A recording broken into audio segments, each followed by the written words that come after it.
Bonjour et bienvenue dans cette vidéo tutoriel où nous allons aborder le logiciel Fraps. Alors, à quoi sert le logiciel Fraps? Qu'est-ce que c'est? Eh bien, Fraps est un logiciel qui va vous permettre de capturer l'écran de votre ordinateur pour donc enregistrer par exemple vos parties de jeux vidéo ou les vidéos que vous regarderez sur YouTube. Alors, petite précision avant de commencer et d'entrer dans le vif du sujet, Fraps n'est pas optimisé pour enregistrer votre bureau. Si vous voulez filmer en quelque sorte votre bureau d'ordi, je vous conseillerais de télécharger un autre logiciel que nous n'aborderons pas au cours de ce tuto, oui je dis bien, mais que nous allons aborder dans un futur tutoriel. Donc, ceci étant dit, passons de suite au téléchargement du logiciel. Donc rendez-vous sur internet, sur un moteur de recherche et tapez Fraps. Cliquez sur le premier lien qui s'affiche à vous, ça va vous emmener sur le site officiel. Sachez que Fraps est disponible en deux versions, la version gratuite et la version payante. Je vous conseille vivement de télécharger la version payante de Fraps puisque celle-ci contient toutes les fonctionnalités du logiciel et corrige un gros problème de la version gratuite que nous allons voir après. Mais pour le tuto, je vais télécharger la version gratuite. Et je vous conseille aussi de faire de même si vous voulez tester le logiciel par exemple. Alors cliquez sur Download, Download Fraps 3.5.99, faites enregistrer le fichier, attendez la fin du téléchargement qui est assez rapide, lancez le fichier d'installation. Donc moi je réduis internet. Voilà. Cliquez sur j'accepte, next. Moi je renomme, mais vous pouvez directement passer à l'installation en cliquant sur Install. Et faites close. Voilà, le logiciel est installé, vous avez vu c'est très rapide. Double-cliquez, voilà, exécutez en tant qu'administrateur si vous voulez pas avoir de problème avec le logiciel. Et passons de suite à l'utilisation. Voilà, alors Fraps est divisé en 4 rubriques. Une rubrique générale, FPS, Movies et Screenshots. Alors oui, le logiciel Fraps vous permet aussi de prendre des captures d'écran imagées, d'accord, donc des images de votre jeu par exemple. On va y revenir à la fin de ce tuto, puisque c'est la dernière rubrique. Nous on va passer à la rubrique directement générale. Donc la rubrique générale, donc là vous avez la dernière version du logiciel, et on va passer en revue les différentes fonctionnalités basiques du logiciel. Alors la première, Start Fraps Minimize, ça vous permet en fait de lancer le logiciel dans la barre des tâches, lorsque vous la couchez. Ou alors, si vous la décochez, de lancer le logiciel directement ici sur votre bureau. D'accord? Deuxième fonctionnalité, celle qui est cochée là, ça vous permet en fait de mettre Fraps en premier plan à chaque fois. Donc regardez, je lance internet, et qu'est-ce qu'on voit? Fraps est toujours en premier plan. Tandis que si je décoche, je vais le remettre, voilà. Si je mets internet, vous voyez, Fraps est derrière. Donc là, vous réglez en fonction de ce que vous souhaitez. Donc moi je vais laisser cocher. La troisième, Run Fraps when Windows starts. Lorsque l'ordinateur démarre, le logiciel démarrera également. Donc moi je décoche, j'en ai pas besoin. Ensuite, quatrième fonctionnalité, Monitor Aero Desktop, c'est si vous avez un thème aéro sur Windows 7 il me semble. Alors, en gros, cette fonctionnalité vous permet d'enregistrer votre bureau. Alors tout à l'heure je vous ai dit que c'était pas vraiment possible puisque Fraps n'est pas optimisé pour, c'est vrai. Mais sur Windows 7, il me semble que c'est possible si vous avez un thème aéro. Donc comment savoir si vous avez un thème aéro? C'est très simple, faites un clic droit sur votre bureau, personnalisez. Et là normalement vous devrez avoir affiché thème aéro Windows. Donc vous sélectionnez un thème aéro. Vous le saurez si par exemple ici ça devrait être transparent et non jaune marron comme vous voyez avec moi. Voilà. Ensuite, dernière fonctionnalité, Minimize to System Try Only, c'est pour réduire le logiciel en petite icône et le faire disparaître de la barre des tâches. Donc vous voyez, le logiciel n'est plus disponible ici, pourtant je ne l'ai même pas fermé. Il est disponible là.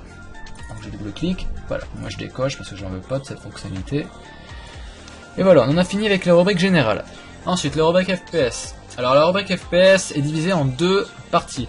La première est peu importante, on va pas trop l'aborder au cours de ce tuto, mais sachez que en fait, bon, si vous appuyez sur cette touche, vous créerez un fichier de données qui sera enregistré dans le dossier de destination ici, donc vous pouvez le changer en cliquant là et le voir en cliquant sur View. Des fichiers que vous pourrez ouvrir avec Excel. Donc voilà, ceci étant dit, la deuxième partie beaucoup plus importante, c'est l'affichage des FPS en jeu ou sur la vidéo que vous êtes en train de regarder par exemple. Donc programmez la touche qui vous permettra d'afficher vos FPS. Donc je tiens à le signaler, les FPS c'est les frames par seconde, d'accord? Frames par seconde, c'est les images par seconde. Donc plus vous avez d'FPS et plus votre jeu sera fluide, tout simplement.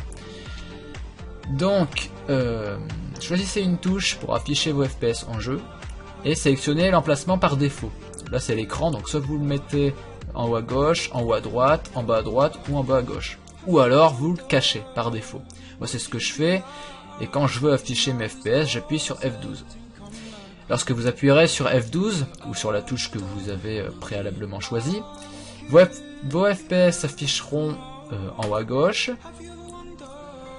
Ensuite, si vous réappuyez sur F12 en haut à droite, en bas à droite, en bas à gauche, et ils se cacheront. Et rebelote si vous réappuyez sur F12.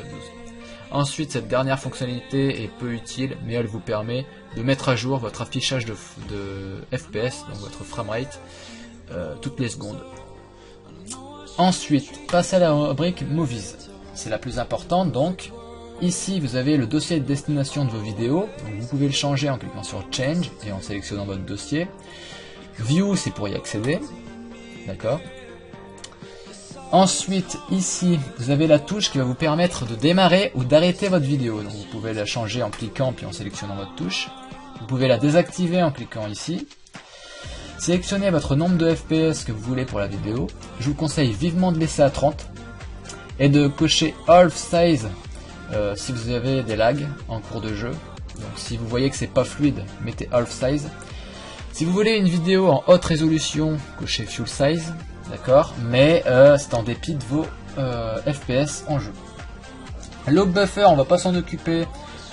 Bon, je vais vous le dire quand même à quoi elle sert. En gros, elle sert à couper votre vidéo en plusieurs parties selon les secondes qui passent. Donc si vous mettez 30 secondes par exemple, eh bien Fraps prendra des vidéos toutes les 30 secondes. Donc cette fonctionnalité n'est pas disponible dans la version gratuite. Ici, ça sert à splitter, donc à couper la vidéo toutes les 4 Go. Donc sachez que plus vous sélectionnez de FPS, donc des FPS élevés, donc 60 par exemple, plus la vidéo sera lourde. D'accord? Donc cette fonctionnalité pourrait être utile si vous faites de longues vidéos qui dépassent les 4 Go. Mais moi je la trouve plutôt inutile parce que j'aime bien avoir une vidéo et une seule et non pas plusieurs morceaux. Ensuite ici, cochez cette case si vous voulez le son, d'accord, de Windows et de votre jeu. Cochez cette case si vous voulez vous entendre dans le micro. Ici pour activer le push to talk, d'accord, donc le push to talk c'est quoi? C'est en gros vous appuyez sur une touche, on vous entend, vous lâchez la touche, on ne vous entend plus. Ça c'est idéal quand vous avez des bruits de fond. Ensuite cette fonctionnalité là, Hide Mouse Cursor in Video, c'est pour cacher le curseur de la souris. La deuxième fonctionnalité c'est pour bloquer la framerate, donc la framerate c'est les FPS tout simplement, pendant la vidéo. C'est une fonctionnalité un peu inutile je trouve, moi j'ai pas vu de différence en la cochant et en la décochant. Par contre la troisième fonctionnalité, je vous conseille de la laisser décocher, ne la cochez pas, sinon vous allez avoir des lags dans votre jeu. En fait cette fonctionnalité permet de compresser la vidéo pendant qu'elle l'enregistre. Enfin, dernière rubrique Screenshot, c'est pour prendre des captures d'écran imagées donc sur votre PC de votre jeu. Donc ici vous sélectionnez votre dossier de destination en cliquant sur Change si ça ne vous convient pas, View pour y accéder, hein, ça c'est comme la vidéo, la touche qui permet de prendre des screens, le format de sortie. Donc la version gratuite du logiciel ne vous permet pas de sortir vos impressions d'écran en format JPEG, PNG, TGA, mais en bitmap. Donc on l'a vu au cours du tutoriel précédent, le format bitmap est le format le plus lourd. Donc je vous déconseille de prendre vos screens dans ce format là, mais Fraps version gratuite vous oblige à prendre vos screens sous ce format. C'est pas grave, si vous avez bien suivi le tuto précédent, vous savez comment convertir un fichier. Mais ici on va pas s'en occuper. N'hésitez pas à aller voir la vidéo précédente si vous voulez savoir comment faire. Enfin, ici, cette fonctionnalité permet d'inclure vos FPS à l'image. Et cette fonctionnalité vous permet de prendre des screens toutes les X secondes.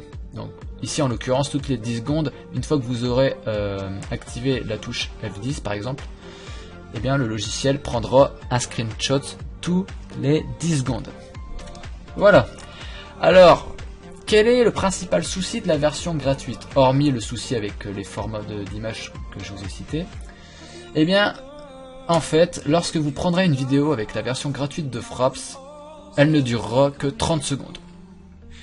Alors c'est le défaut principal du logiciel, donc c'est pour ça que je vous recommande vivement de passer à la version complète de Fraps, justement pour pouvoir faire des vidéos de longue durée, chose que ne permet pas de faire la version gratuite.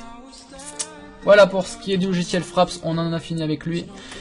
Alors si vous avez des questions, n'hésitez pas, posez-les en commentaire en dessous de cette vidéo, likez la vidéo si vous l'avez aimé, abonnez-vous à la chaîne, n'hésitez pas à passer sur le blog plotuto.fr, vous aurez des tutoriels écrits, mais notamment les dernières vidéos en date. Si vous avez des propositions de logiciels, n'hésitez pas, mettez-les en dessous de cette vidéo.